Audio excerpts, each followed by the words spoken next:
But for one accidental conversation with the head of Doctors Without Borders in January 1999, I might not be here today in anything like these terms.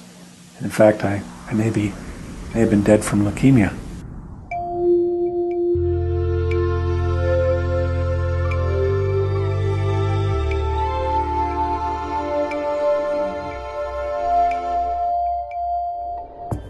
I was talking with the executive director. We were lamenting Sudan's invisibility, and she said something to the effect, Sudan needs a champion.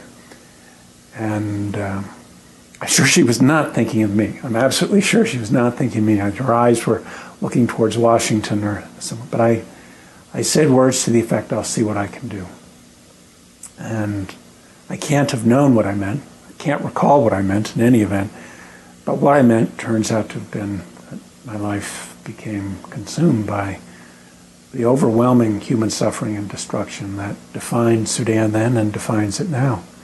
The reaction is overwhelming. The emails I've received from Sudanese declaring me to be their voice to the world are too numerous to count, and they're too moving to try and summarize, but this is the response I get from Sudanese, from the South, from Darfur, all the time. It's not that we don't know. It's not that there aren't journalists out there giving us what we need. It's not as if there are not reams and reams of reports by human rights groups, think tanks, and others, humanitarian organizations.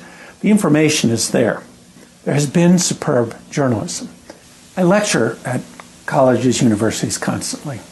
And one of the things you discover about students when you're not teaching them Shakespeare, but rather talking about a contemporary issue, is that they're very impatient. They want action now. And one of the things I think that's not been sufficiently highlighted in the news is the success of Darfur advocacy. I myself believe 500,000 people have died, 2.5 million plus have been displaced, most losing everything.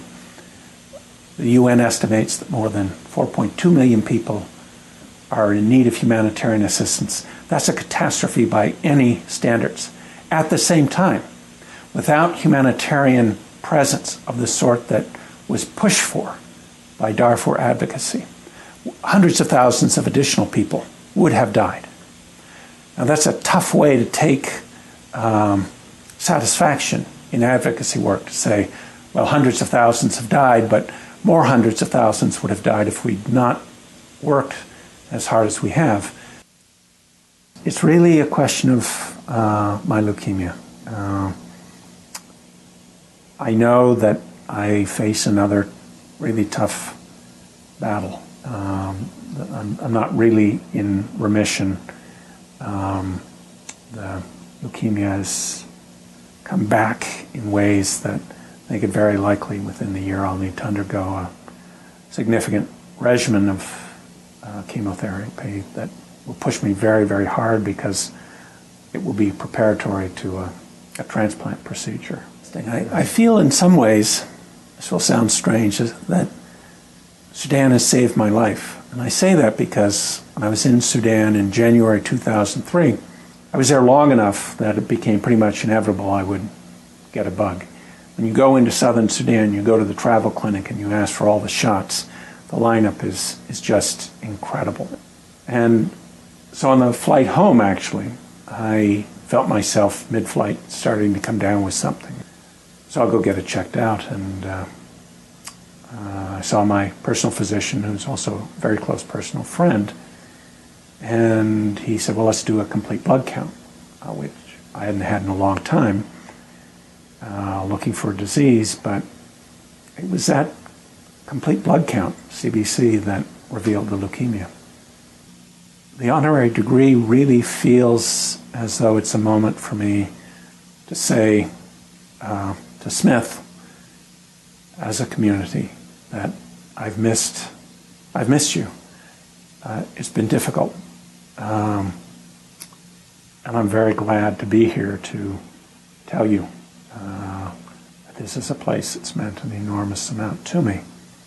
And so this honoring is particularly meaningful. It's Smith saying to me, we know where you've been. One thing about working on Darfur is that there's the immediate sense of every day I do this is meaningful work. It's not that teaching has ever been anything but meaningful for me. But there's an urgency, there's a way in which my life is fulfilled by virtue of doing this intensely meaningful work. I'll never leave Sudan, even though my immune system is such that I'll probably never be able to go there again.